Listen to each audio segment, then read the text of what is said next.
અરે માશે, આ તમે શેના તમારા મુખારવિંદથી આ અષ્ટમ પષ્ટમ સંભાષણ ક્યારના કરી રહ્યા છો? આ જુઓ તો ખરા, આ સર્વેના અસમંજસથી ચીમડાઈ ગયેલા મુખ કમળને શું તમે અમને ગ્રામવાસીઓને મંદમતી ધારીને અમારી ક્ષમતાનું અવમૂલ્યન તો નથી કરી રહ્યા ને? તમારા મનમાં ક્યાંક એવો તો ભ્રમનો ભભૂકી નથી રહ્યા ને કે ઉચ્ચ કોટીના નગરો અને મહાનગરોમાં રહેઠાણ ધરાવતા મનુષ્યો જ બુદ્ધિ પ્રતિભામાં ઉચ્ચ હોય છે અને અમે ગ્રામવાસીઓ ગધર્વમતી?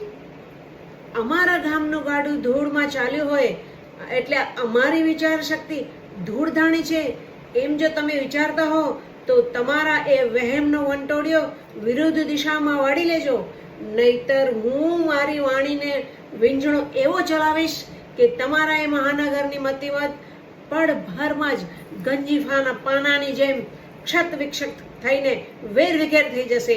કહી દઉં છું. આ